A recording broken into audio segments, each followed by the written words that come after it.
Warning: this series is dedicated to the darker and more extreme side of cinema, and as such I will be looking at disturbing films and disturbing subject matter. If you're likely to be offended by gory images, sexual content, possibly even including sexual violence, and other upsetting material, then please do not watch this video. It is not my intent to offend, but it is my intent to explore these controversial films and themes and the subjects that they present. I ask that you be responsible for your choices in what you view. Thanks.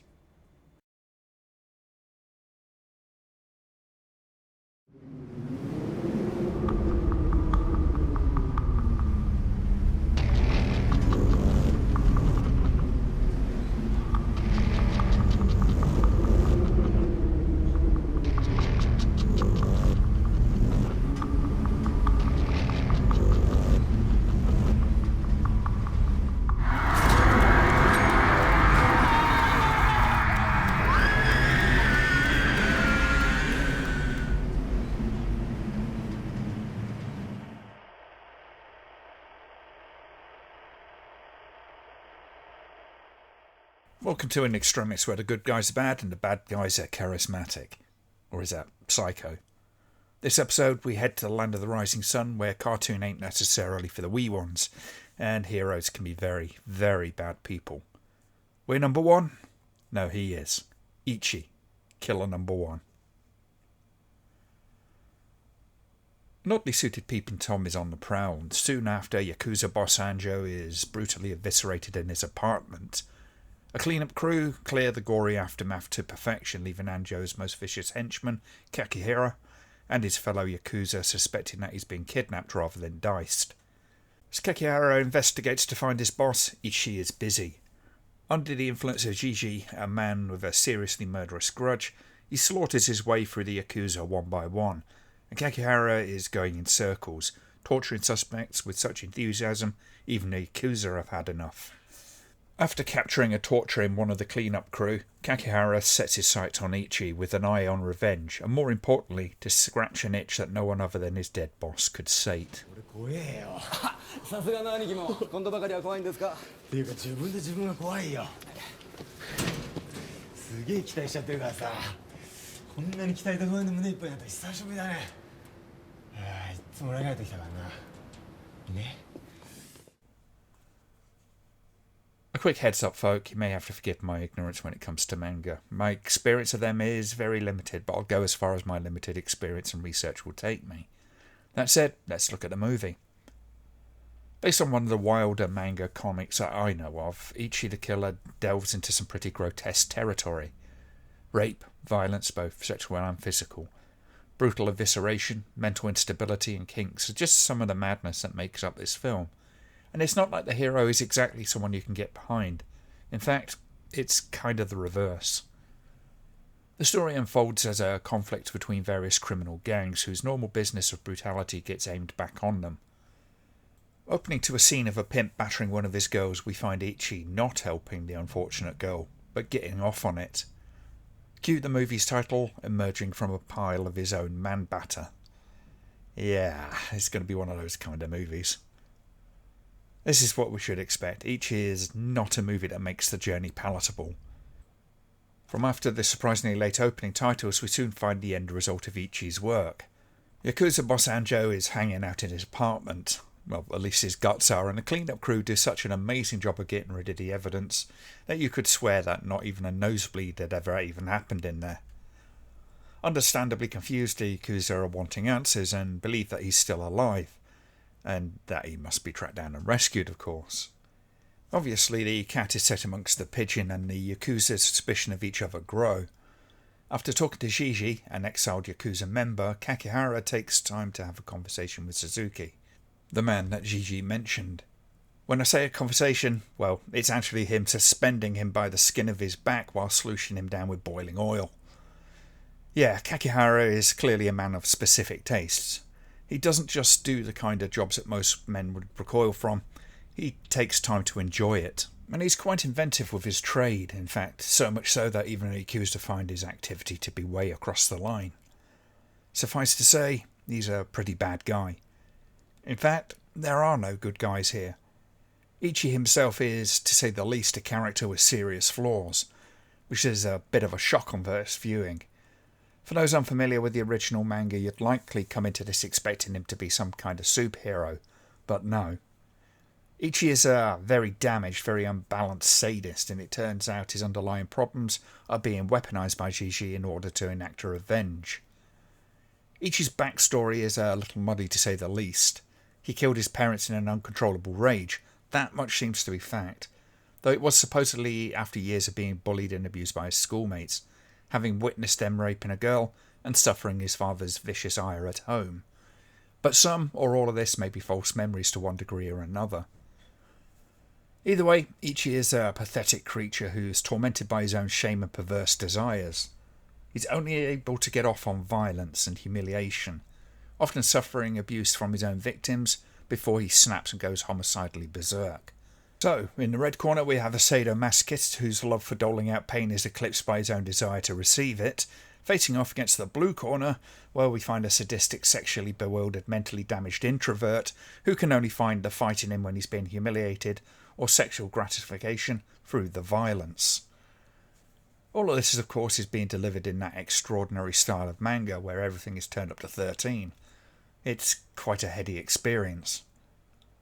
So what's going on? Is this meaningless madness, or is there a point? Well, even though my experience of manga is fairly limited, there are things that seem fairly common in the art form. Looking at another violent manga, that of artist Hideshi Hino, there is a fairly liberal use of violent and disturbing imagery in the form. Hideshi's work is almost Cronenbergian in its attention to damaged bodies and the decay of the human form, be it in the likes of Hell Baby or Panorama of Hell. As freakish as it comes over first, there is a point to it. In this case, there's a strange relationship he has to the corruption of the body, death and other morbid things. It's like a grim demystification of all things death, almost like an exorcism of fear. In other words, it seems to be a form of catharsis. With Ichi, the film at least, there are a lot of things going on. While Ichi is the titular character, it's a little surprising how non-central he is to the attention of the film. His character in the manga was more central to the story apparently, with more exploration of his inner thoughts and so on. Here, he's largely a mystery, or at least part of one. Really, the attention is split between him and the unnervingly charismatic Kakihara, and between them, there seems to be a bit of a commentary going on. First off, let's get the bit that most people tend to tune out on out of the way. The treatment of the women in this film. It was certainly a point that the British censors had a problem with on examination, and frankly it's not surprising. The female characters in this film are there for one reason and one reason only, at least for the most part. To be beat up and fucked. Yes, that's upsetting to say and probably uncomfortable to hear, I'm sure. But why is this the way it's portrayed? Is this director Miike being a misogynist? Is it that the film is doing this to promote that kind of behaviour? I don't think so, and I don't think so because the film is certainly not about women. It's specifically about men and violence. In the intensely macho underworld, violence seems to pretty much replace or augment sex. The pimps are brutal to their girls, and that's the least of it. Kakihara seems incapable of fulfillment without pain being inflicted on himself, something that even the most enthusiastic girl like Karen can't deliver to a high enough degree.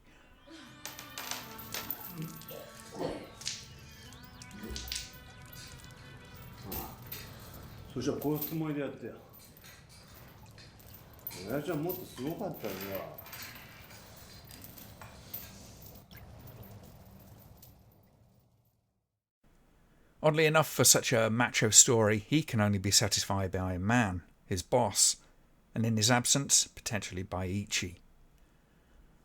Sex and sexuality is handled in a uniquely Japanese way in this film, and Ichi's kinks and perversions are worse even than Kakihara's.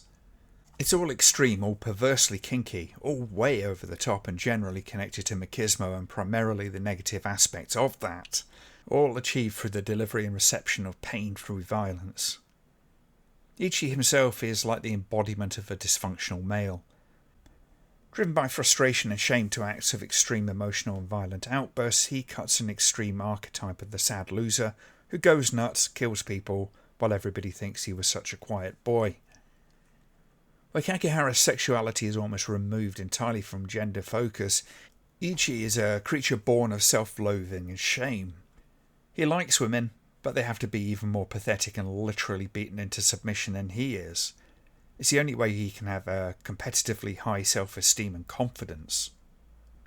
Rounding this all up is the Climatic Battle, which Kakihara has been talking up in his head for some time now. Only it ends up with him being let down once again, until he falls from the building and finally gets his last jolly. There's something of a parody of failed sexual performance here. Ichi is reduced to being a helpless puddle of tears, and Kakihara can't get him up to finish what he started. おい、いちこい、ほら。お前聞いてんのかよ。お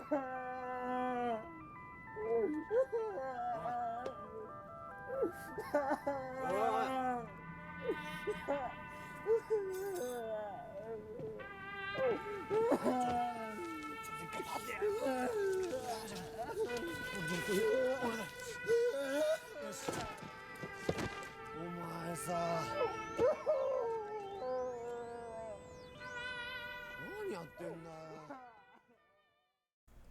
The sum total of this is that underneath this crazy orgy of violence are a cast of male characters whose personalities are poisoned and swollen by the world of cruelty and violence around them. With Kakihara, it's the underworld life that affords him opportunities and an environment in which his perversions can thrive, encouraged by those around him. With Ichi, it's a cruel family and social life that's exploited by someone with a grudge to settle. Overall, the violence the two characters have been exposed to feeds back into itself. It's oddly melodramatic when it comes down to it. It's all played to the nth degree in the manga style. Much like Hideo Hideshi's work, it's all amplified and cartoonish while retaining a point that would likely be lost on most Western audiences, who tend to focus on the more in-your-face aspects of the film. Not that I can't forgive them for that, it's all rather heady. For all the spectacle the film offers, though, it does run rather long, though even with the over 2 hours to play with, it does struggle to pack in all the information that manga puts into the character of Ichi. Instead, the film centres more on Kakihara, whose character is more succinct than the complicated Ichi. A cartoon exists that explores Ichi more, but in the film itself, Ichi just comes over as being far less interesting, even if it comes to the same conclusion that he is ultimately more of a pathetic, irredeemable creature than anything else. With the background of the character in place, Ichi is a more complicated character, a victim of manipulation, and not least his own self-loathing nature. His history doesn't exonerate him though. Whatever made him the man is awful, but the man himself is loathsome and beyond forgiveness. Especially as he's only too happy to indulge himself at any opportunity. It's a rather interesting scenario to see these equally loathsome characters face off against each other. There's a guilt-free joy in seeing these grotesque characters go at each other. Though Kakihara is, rather perversely, the most charismatic of the two, it's fun to see him getting battered around a bit. Though, given his kinks, he's more often guilty of visiting that damage upon himself. Amusingly, I do wonder quite how much he was inspired by DC's most charismatic villain, the Joker. I mean, the clothes, the mouth, the fact that he encourages his enemies to knock him around a bit, that he wants his nemesis to kill him. Just saying. While age has tempered some of the film's impact, certainly the HD revolution hasn't really done it any favours. But it does remain a shockingly violent and grotesque spectacle, not least when it comes to the treatment of the women in the film, which still feels pretty ugly. The explicit combination and indeed the sexualization in general of the violence is still very uncomfortable, and it has a tendency to overwhelm the experience, which is otherwise a batshit crazy ride through a lurid underworld of crime. In short, unless you're able to take the rough with the smooth, you'll likely find it a bafflingly over-the-top and perverse experience that'll likely make you wonder what the hell's up with Japanese people. If I'm to offer some kind of answer to that rather impertinently put question, then I'd say this. I'd suggest looking into the history of Japanese violence, perhaps through watching films like Men Behind the Sun or Black Sun, both of which explore war crimes committed by Japan in the Second Sino-Japanese War and into World War II. Japan has had a long enough history with extreme violence that there is an aspect that seemingly remains. It's something almost embedded. But these days it's expressed largely through their art, in this case manga. If this is partly an outlet for that, then more power to them. Better this than Unit 731. Though it begs the question of if this often rather disturbingly introspective art form has a place in other societies. I'd say that it does. The things it looks at are as extreme as the way it looks at them, but the core of the concerns are not unique to Japan. They're seemingly just more aware of them and are prepared to tackle them face on. For all the crowing about violence in this kind of film, there seems to be something more healthy about the Japanese approach than there is in the Western world, where our censors are only too happy to guard our sensibilities. Instead of hiding our demons away, maybe we should be dragging them out into the sunshine, so we can see them for what they truly are.